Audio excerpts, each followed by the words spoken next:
KAMIKAZE Collection has a brand new rim coating, Stance version 3.0. What is it? How to apply it? Stay tuned. We're going to go into all those details next.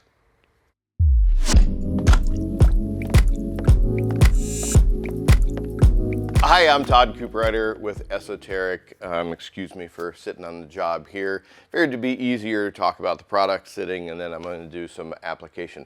Well, like I said, we're here to talk about the latest and greatest from the KAMIKAZE Collection in Japan, Stance rim coating version 3.0. Big difference to talk about here is going to be how to apply it and how it's different from the previous versions, but we're going to get to that next. First, who is wheel coating for? Quite frankly, the wheel coatings are probably the most important coating that you can put on your car. It's going to make the biggest difference. Why do we apply coatings?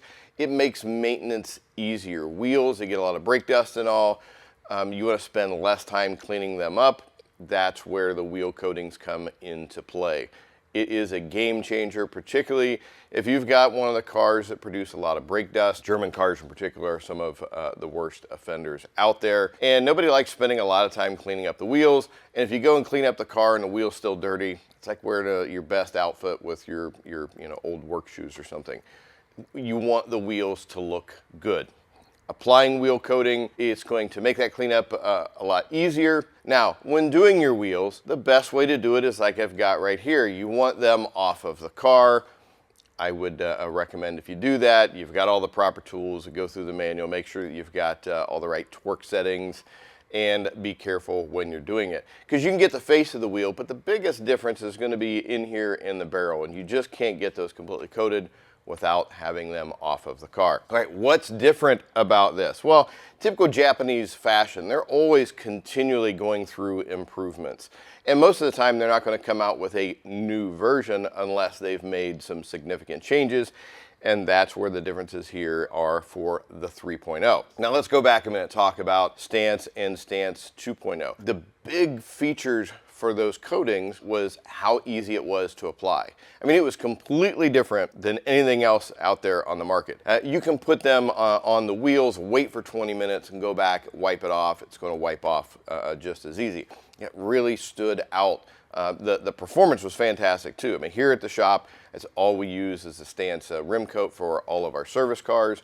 All of my personal cars, all the wheels and stuff that I've swapped in and out with them, I'm using Stance rim coat on them. I just love the way it works. Really durable, nice slick finish to it, easy to maintain, and you can throw all kinds of cleaning chemicals at it and it doesn't seem to bother it. Most manufacturers are trying to accomplish one or two things when they make a change. They want to make it easier to apply, maybe something that wasn't really easy to begin with, and or they're trying to get better performance out of it. That's typically going to be the self-cleaning properties of it, or it can be the durability.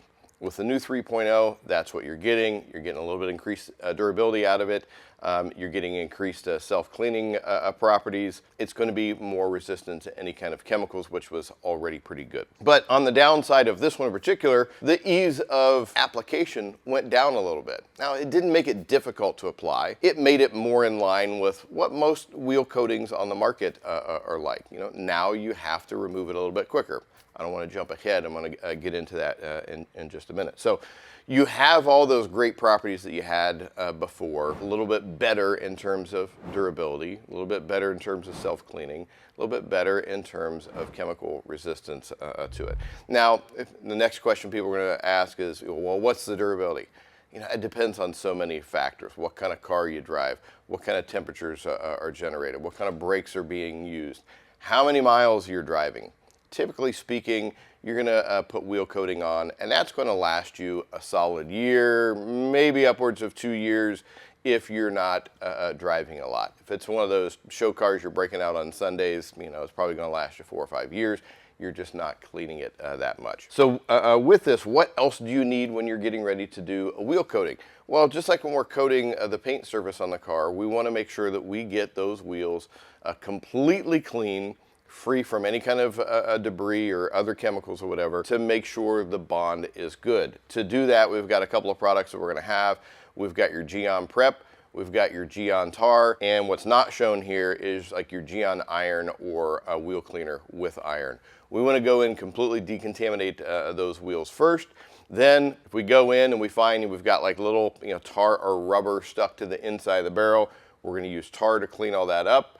And then we're going to go back in with the Geon Prep and completely clean that surface, get any residues remaining before we're ready. Now the question we get all the time, what about a brand new set of wheels? Do I need to go through that same process? Absolutely. Even if you're ordering a brand new set of HRE wheels from us. By the way, we are a direct HRE wheel dealer. But if you get a brand new set of aftermarket wheels, you don't know what those wheels have been wiped down with. You don't know whose oily hands and stuff have been on it before it's shipped. You want to get all that stuff completely stripped off of there. No different if it's a brand new car. If you get that brand new set of aftermarket wheels, we recommend that you mount the tires, get them balanced before doing it, because if you just coat the wheels and then go to put a wheel weight on right afterwards, you may have some bonding issues there with the wheel weight. So for safety reasons, get it mounted and balanced first, then do your coating on it. Additionally, we've got some different applicators we're going to use here. These right here, we've talked about these in other videos. We'll make sure and link to that. But these work really well for wheels because they conform. Traditional hard blocks, they're good if you have just a really solid inner barrel, but a lot of times you've got variations in height. This conforms to a little bit better. And unless you're dealing with really intricate spokes, this is going to work on the faces as well. And then we've got our high-tech wax applicator pad that we cut up into little pieces. This is great for getting into the really intricate front spokes and into the lug nut holes. So have a couple of different applicators there. Pipette for taking it out of the bottle. A lot of times these come with little droppers and stuff. I don't like the droppers as much because you're going like this, it's getting everywhere. When you put the bottle back down, it's all going down the side. This just makes for a cleaner application. We've got our gloves and we've got our couple of towels. Now that we've kind of talked about what it is and who coating is for and some of the differences, let's go over here to the wheel. I want to walk you through the application process because remember, it is different from 2.0. You don't want to try to do it the same, and it should give you a much better grasp on it and make you a lot more comfortable and confident when you're going to apply it to your wheels at home. All right, now I got my gloves on here, getting ready to do the application. I want to talk about some of the specifics of this before I get into the application itself. One of the big differences here that I talked about already was you're going to remove it from the surface a little bit more quickly than what we did the Stance 2.0. The other aspect of that is that we're going to put it on a little bit more thick than what we did before. Now, if you're the type of person that wants to try to get as many wheels as you possibly can out of one bottle, it's going to get a little bit grabby for you on the removal process. We've done some testing and stuff with it when we first got it in to try out the differences. We put it on thin, it got a little bit grabby.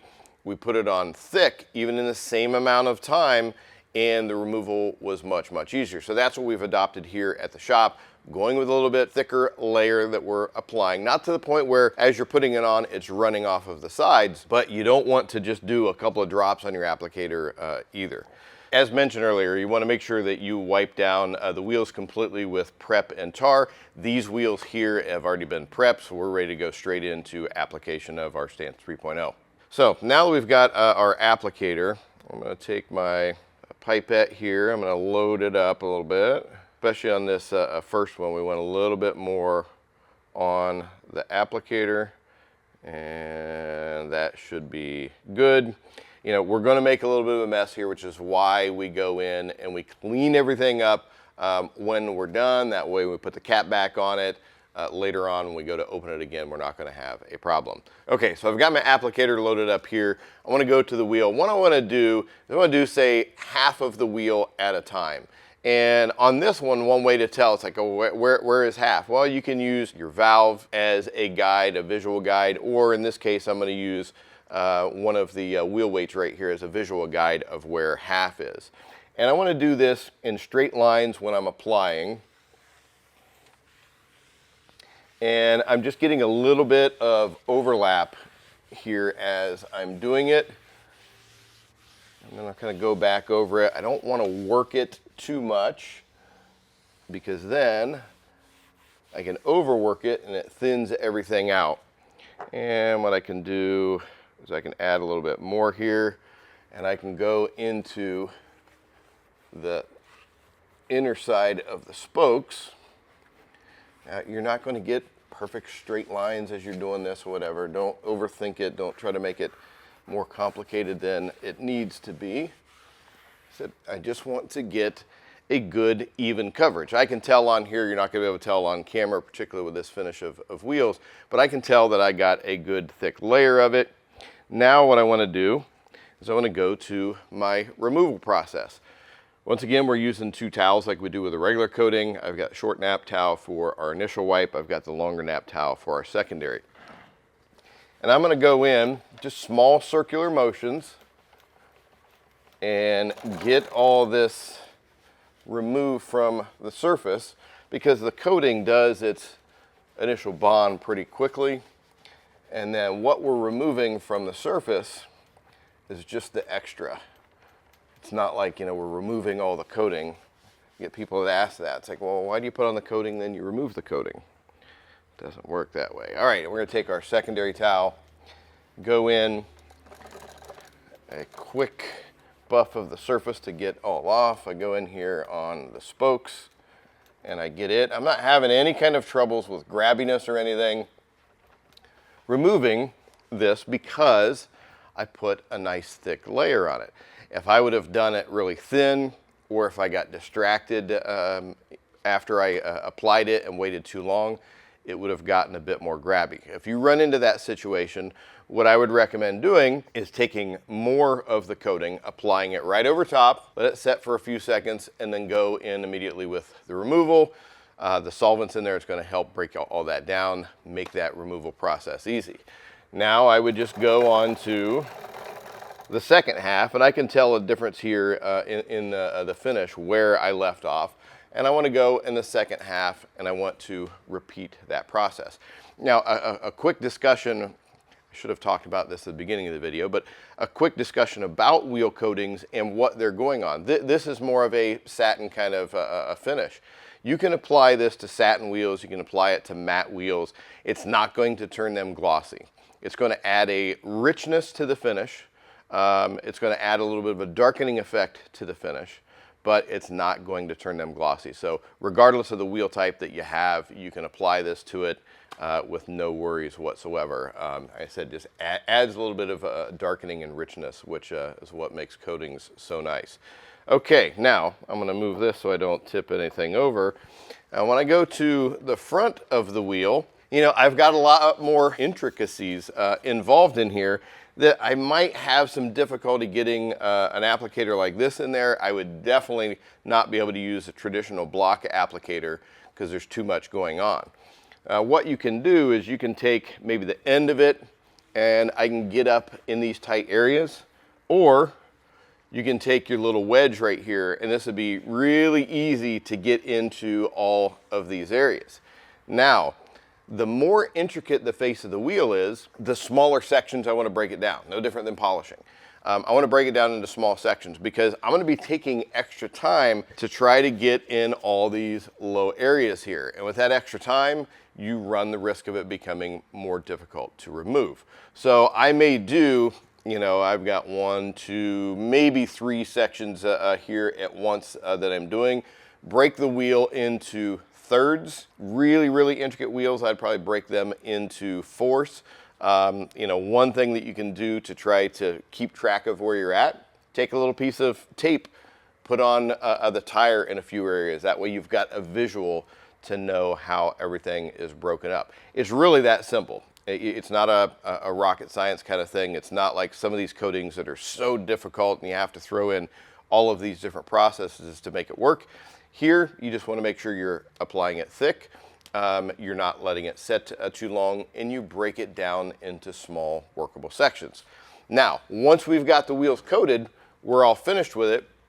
Just like any other coating, we want to keep them dry. Keep it dry for at least 12 hours, preferably 24 hours.